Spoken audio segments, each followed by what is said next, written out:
what she tried to get out of him was that he was interested in this specific, I think it's a cartoon. Yes. And she said, did you ever see the episode where, isn't it true that this character died in the episode and there was objections all over the place, as there should have been, because there was no foundation for that. And he, cool as a cucumber, said, no, he didn't die in that episode. Oh, but isn't it true that there was things coming out of his mouth and nose in this other episode? No, that's not true. And he was so measured for a 12-year-old. I just couldn't believe it.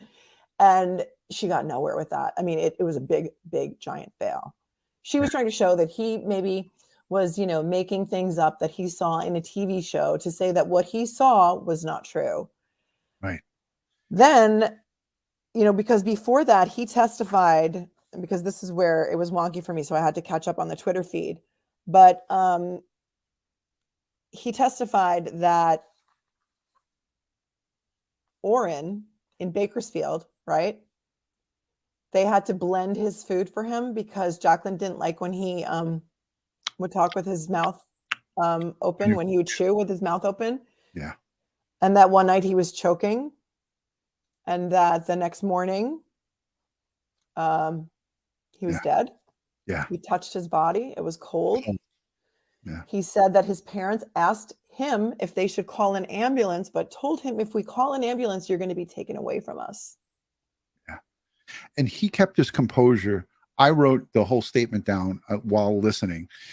So the oldest boy, who's 12, but was 10 at the time he gave this statement, he stated that Orrin choked at the Bakersfield Casa Loma apartments.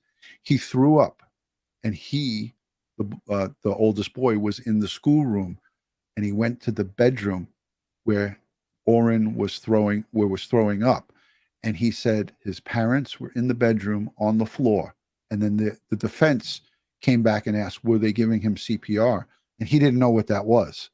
And then he said, my parents were in the bedroom. And then he asked, the prosecution asked him, at some point, did your parents tell you in Bakersfield at the Casa Loma apartments that Orrin was dead? And he answered unequivocally, yes. They told me he was dead. And just as you said about the parents asking a 10-year-old, should we call an ambulance? And then saying, if we do, they're going to take you away and we're never going to see you again. Mm-hmm. How up of a person can you be when now we don't know how this young little boy started choking? We don't know if that was self-induced choking. We don't know if they were choking him. Chokehold. Right. Remember the chokehold? Chokehold. Exactly. And the stuff coming out of the nose and mouth, they tried to say that, like you said, that was all from a movie that he watched or where you got that from. It wasn't real. Maybe you were dreaming. That's why I don't know. I could not be a criminal defense attorney in a case like this, but I know that they have to do this. This is their job. They're there to create reasonable doubt. But this made me sick on many, many different levels. And I have a whole page full of notes when he talked about his color was fading fast. And that was now when he's talking about Orson, his other brother. This is the second thing that he was referring to.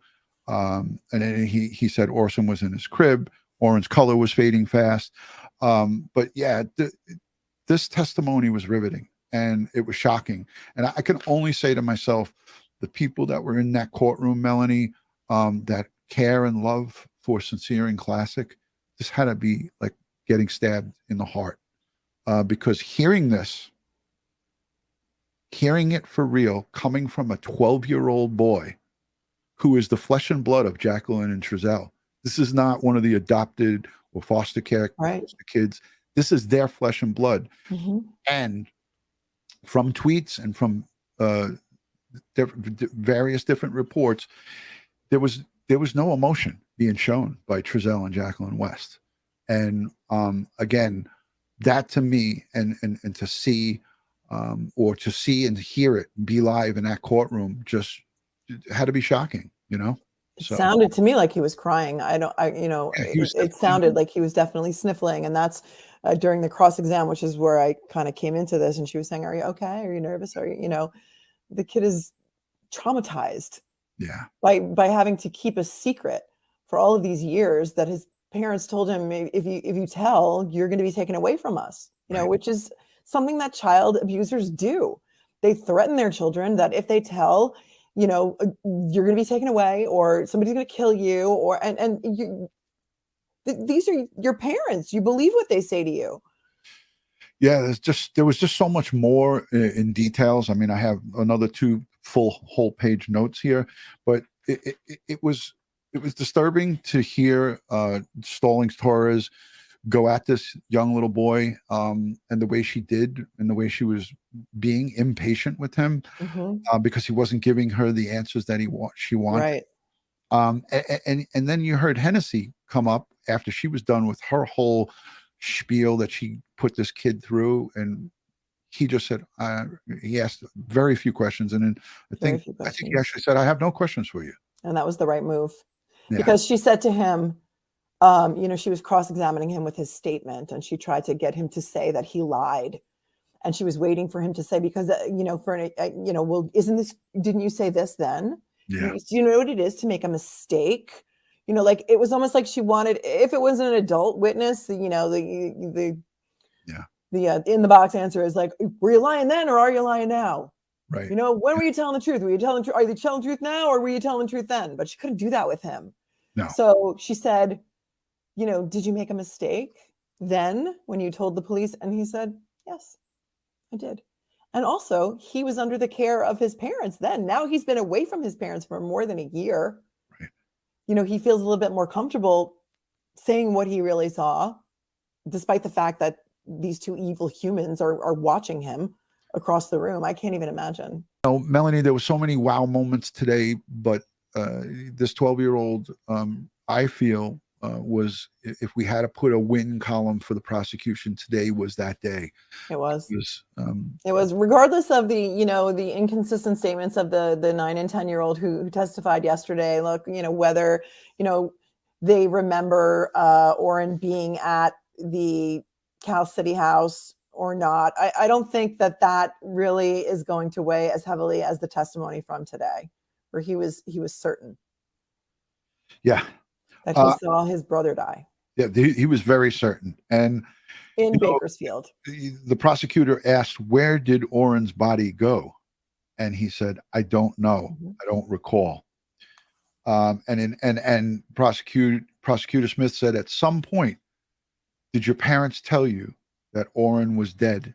He didn't flinch. There wasn't even a pause. He said, yes, they told me he was dead. I think back to what was the most riveting testimony, and obviously today was the most riveting, but I also think back to the neighbor at Casaloma that saw them come out of the dumpster with the blue and white ice chest. That's what she referred to it as, an ice chest, and that she heard a thud over at the container, at the garbage dumpster, the dumpster, and then come back with that container and go back into the house. Those 2 that day, which I think was sometime last week, and testimony today was big wins for the prosecution.